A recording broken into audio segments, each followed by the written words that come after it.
दोस्तों नमस्कार, स्वागत है आपका बड़ी खबर बड़े खुलासे में।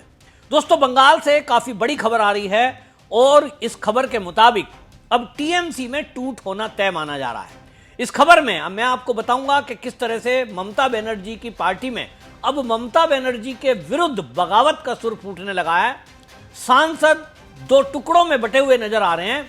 एक टुकड़ा वो है जो ममता बनर्जी के पक्ष में है, दूसरा ममता बनर्जी से किनारा करते हुए उनके विरुद्ध अब आवाज को बुलंद कर रहे हैं। असल में ताजा मामला सांसद जो कल्याण बनर्जी है इनसे जुड़ा हुआ है। सारे सांसदों में यह तय हुआ था कि पार्टी की तरफ से चुनाव आयोग को एक वो एप्लीकेशन देंगे जिसमें वो कंप्लेंट करेंगे कि चुनाव आयोग की तरफ से जो कार्रवाई की जानी है कि डुप्लीकेट जो वोटर हैं उनका नाम सूची से काटा जाएगा। तो टीएमसी पार्टी का कहना यह है कि उसके बल पर कई जो वोटर हैं उनके नाम काटे जा रहे हैं और इसलिए हम अपना विरोध प्रकट कर रहे हैं कि डुप्लीकेट के नाम पर वोटरों को, असली वोटरों का नाम उसमें ना काटा जाए। जैसा कि खास तौर पे भारतीय जनता पार्टी के लोग कहते भी रहे हैं कि जो घुसपैठिए हैं, बांग्लादेशी घुसपैठियों का वोटर लिस्ट में नाम नहीं होना चाहिए। इसको लेकर पत्र लिखना तय हुआ। कल्याण बनर्जी जो कि टीएमसी के फ्लोर लीडर हैं, उन्होंने एक लिस्ट बनाई जिसमें सांसदों की सूची और उसके आगे उनको हस्ताक्षर करने थे, लेकिन उस सूची में महुआ मोइत्रा जो कि टीएमसी की सांसद हैं उनका नाम शामिल नहीं था।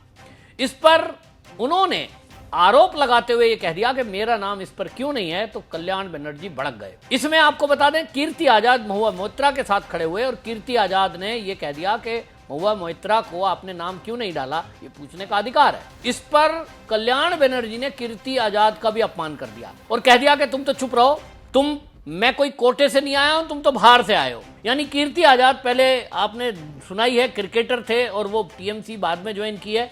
हालांकि आज भी वो राष्ट्रीय कार्यकारिणी में हैं, जाने माने प्लेयर हैं क्रिकेट के और उनके फॉलोवर हैं। 83 से वो टीएमसी में हैं, लेकिन उनको बाहर का बताकर अपमान कर दिया गया। कल्याण बनर्जी को लेकर के सौगत राय ने भी मीडिया में एएनआई से बात की और उन्होंने कहा कि जिस तरह से कल्याण बनर्जी का व्यवहार है इसको लेकर हमेशा से पार्टी के अंदर एक विद्रोह रहा है, लोग नाराज हैं। ममता बनर्जी तक इसकी कई बार शिकायत पहुंचाने की कोशिश भी की गई है, लेकिन हम सब सांसद इस मामले में कहने ही वाले थे ये व्यवहार बहुत खराब है। आपको बता दें कि जिस तरह की बातें अब सामने आई हैं, इसमें वीडियो जो वायरल हुआ है उसमें साफ दिखाई दे रहा है कि कल्याण बनर्जी किस तरह से भड़क रहे हैं। उनको महुआ मोइत्रा दादा चुप हो जाइए, दादा शांत हो जाइए कहती हुई सुनाई दे रही है उस वीडियो में। दूसरी तरफ इसमें कल्याण बनर्जी भड़कते हुए दिखाई दे रहे हैं और मीडिया में भी उन्हें भड़काऊ भाषण दिया है। सुनिए पहले इस पर जो सौगत राय हैं वो क्या कह रहे हैं। I am very sorry about this whole thing. The WhatsApp chats of the party being leaked is also unfortunate. The language used by Kalyan Banerjee is unfortunate. I hope that the party leadership will take cognizance of the matter. That I don't know. Many of them wanted to complain to Mamata Banerjee. That was on the 4th, today is the 8th. Whether they have actually complained to Mamata Banerjee, I do not know. They have no issue. Kalyan Banerjee misbehaved with a lady MP. The lady MP revolted, protested, and then all the MPs went against Kalyan Banerjee. This is the matter. Kirti Azad is a party MP. He has a long background. And since he had been vocal in supporting Mahua Moitra, that's why Kalyan Banerjee showed his anger. This is third-class comment.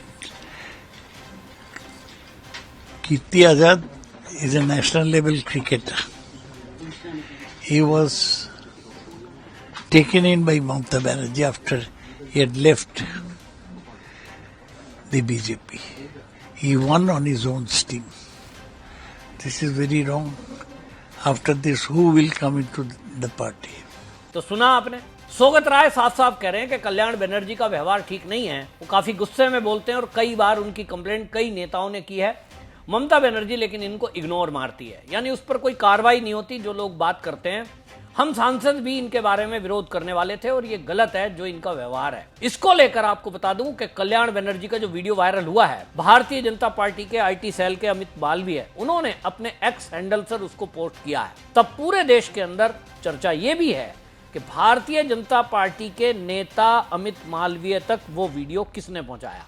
वहां जो video बनाने वाला था TMC के सांसदों के अलावा TMC का ही कोई नेता वहां मौजूद था जिसने मोबाइल पे वो वीडियो शूट किया है। तब ऐसा कौन व्यक्ति है टीएमसी के अंदर जो भारतीय जनता पार्टी तक इस बात को पहुंचाना चाहता था, जो अंदर की फूट पार्टी में पड़ी हुई है। अब इसको लेकर के ये तो टीएमसी का अंदरूनी मामला बता करके, हालांकि इस पर भारतीय जनता पार्टी ने कोई अलग से टिप्पणी नहीं की है और लोगों का कहना यह है कि देखिए ये अंदर की फूट बता रहा है कि पार्टी में किस तरह की स्थिति है कि सांसदों में आपस में नहीं बनती और ममता बनर्जी किसी को संभाल नहीं रही है। उनका कहना कोई मानता नहीं है, पार्टी में टूट होने को तैयार है। असल में ये मुद्दा क्यों है, इस तरह की झुंझलाहट क्यों आ रही है?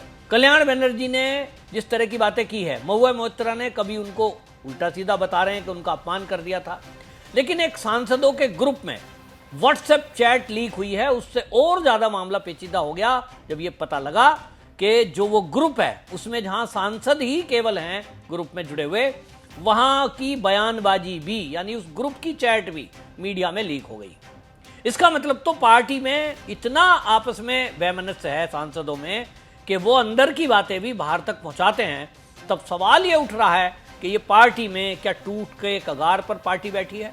निश्चित रूप से इसकी आड़ दिखाई दे रही है और इसका कारण भी आपको बता दूं कि रामनवमी पे जिस तरह से नंदीग्राम में भारतीय जनता पार्टी के शुभेंदु अधिकारी ने राम मंदिर की स्थापना के लिए नींव रखी है, उस नींव रखने में रामनवमी के दिन जो वहां लाखों की संख्या में हिंदू उमड़ा है, उसके कारण पहले हाई कोर्ट से रोक लगाने की कोशिश की गई थी। टीएमसी ने भरपूर कोशिश की कि किसी भी तरह से रामनवमी के जो जुलूस निकलते हैं बंगाल के अंदर ये ना निकले, क्योंकि इससे हिंदू एकजुट होगा। उसको ये भी खतरा था कि कहीं अगर कुछ बवाल हो गया तो ये उसको उल्टा पड़ने वाला है, और इसलिए उसने पहले अनुमति नहीं दी थी।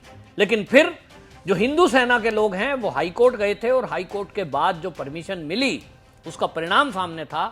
लाखों की संख्या में पूरे बंगाल के अंदर लगभग 3000 से अधिक यात्राएं निकली, जिसमें करोड़ों लोग शामिल हुए, ऐसा दावा किया जा रहा है। और इसके कारण से पूरे पश्चिम बंगाल में एक माहौल बन गया है। आरजीकर मेडिकल कॉलेज की जो घटना थी उसके बाद टीएमसी के ही राज्यसभा के सांसद ने इस्तीफा भी दिया था और उसके बाद पूरे पश्चिम बंगाल में टीएमसी से लोग नफरत करने लगे थे। अभी वो माहौल यूं का तू दिखाई दे रहा था।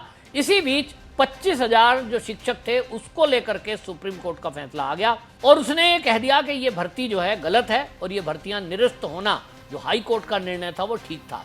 इस पर ममता बनर्जी भड़क गई और ममता बनर्जी ने घोषणा कर दी कि वो सुप्रीम कोर्ट के इस फैसले को नहीं मानेंगी। यहां तक कह दिया कि देखती हूं किसकी नौकरी जाएगी, मैं आपके साथ खड़ी हूं।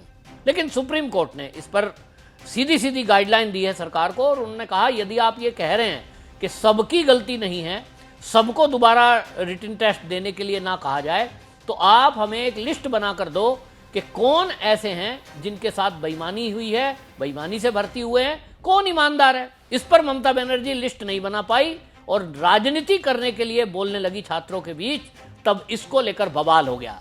यानी एक तरफ आरजीकर कॉलेज का मामला हो गया, मेडिकल कॉलेज का, उससे बहुत फजीयत ममता बनर्जी की हुई है। दूसरी तरफ टीचर भर्ती घोटाले से फजीयत हो गई है और तीसरी तरफ जो हिंदू यात्राओं पर बंगाल में हमले हुए हैं उसको लेकर के पूरा माहौल इस बात को लेकर के ये हिंदुत्व की तरफ चल रहा है कि ममता बनर्जी शासन में हिंदू सुरक्षित नहीं है। ममता बनर्जी के शासन में घुसपैठिए हावी हो रहे हैं और उनको ममता बनर्जी सरकार हर तरह की फैसिलिटी दे रही है, जिसका खुलासा संसद में अमित शाह जी ने भी इशारा किया है।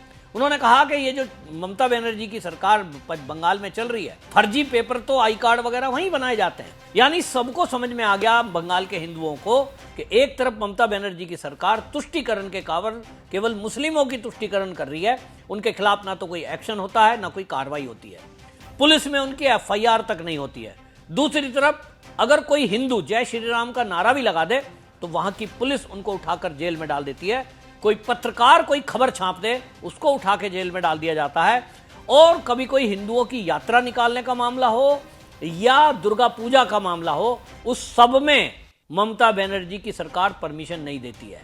यानी उनको ऐसा महसूस होता है जैसे हम आजाद भारत में रहते ही नहीं है, हिंदुओं की यहां सरकार ही नहीं है। और इसलिए एक बहुत बड़ा आक्रोश पश्चिम बंगाल में पनप रहा है। आपको बता दें रामनवमी की यात्रा है, इसके बाद तो ममता बनर्जी की नींद उड़ गई। और उसी में अब कई नेता टीएमसी के अब ये रास्ता तलाश रहे हैं कि ममता बनर्जी तो गई तो करे क्या। निश्चित रूप से वहां ममता बनर्जी के विरुद्ध एक आक्रोश उन नेताओं के अंदर पनप रहा है जो वक्फ बोर्ड को लेकर भी ममता बनर्जी का रुख दिखाई दिया कि वो वक्फ बोर्ड के मामले में भी मुस्लिम पक्षकारों के पक्ष में खड़ी हो गई जिन्होंने जमीनें कब्जाई हुई हैं।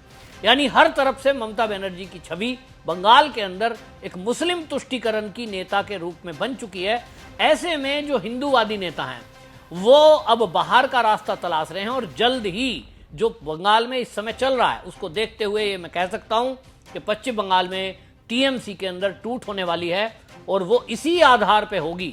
भाजपा में कोई मिलेगा कि नहीं मिलेगा ये मैं नहीं कह सकता हूं, लेकिन भारतीय जनता पार्टी में ना भी मिलें एक गुट ऐसा है जो टीएमसी से अब ममता बनर्जी से छुटकारा पाना चाहता है।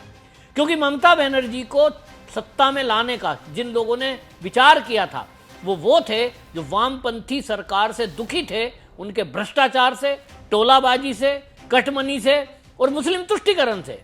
लेकिन आज ममता बनर्जी की सरकार में वही सब चल रहा है जो 35 साल कम्युनिस्टों के शासन में चला।